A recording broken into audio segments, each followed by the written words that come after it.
Maybe you'll give thanks before Thanksgiving dinner. All the food many of us will enjoy, surrounded by family and friends. It's not a guarantee, but instead something that makes many people pause to reflect on the good things and people in their lives. That's gratitude. And according to psychologists, it's worth expressing every month, not just in November.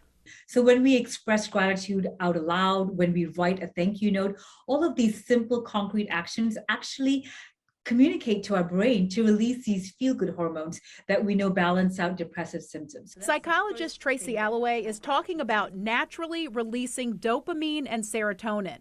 Antidepressants synthetically increase levels of these feel good hormones in your brain. Imagine how a simple thank you or reflection could do that without drugs. The key here is to be concrete, not just to say, oh, I feel grateful, I feel good, but actually be intentional. What are you grateful for? Maybe you're grateful for a person, maybe you're grateful for an event, maybe you're grateful for something you did for you. Whatever that is, the more intentional and concrete you are, the more likely you are to boost those chemical levels in your brain. Our News4Jax insiders weighed in on what they are most grateful for. Sabrina Jarre wrote, "Popular opinion is that I should feel less than because of my experience as a homeless vet. Honestly, the experience instilled the bravery and discipline necessary to minimize my lifestyle and create a stable, holistic wellness brand. The experience taught me that the sun is always shining, no matter the weather or time of day. For that lesson, I am ever grateful." Kate Baldwin wrote, "I'm most grateful for my two amazing sons. It took me 21 years and several miscarriages to get them, and was told neither would make it into this world alive. But here they are.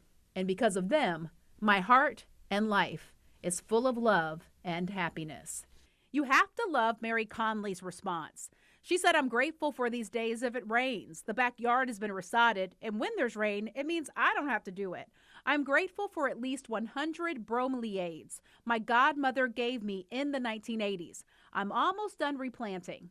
I'm grateful for a YouTube video by Tova Friedland, a Holocaust survivor." You can almost see the smiles on these insiders' faces, but there's one more step to get the full benefit. The research shows us that doing it daily obviously builds a habit and a pattern in our brain. But the second thing we know from research is that by expressing it out aloud rather than just thinking it can have more power. So when we either write it down or say it out aloud, it's our brain processes that very differently. It's almost like a third person saying to you, hey, Tracy, you're grateful for this that happened yesterday.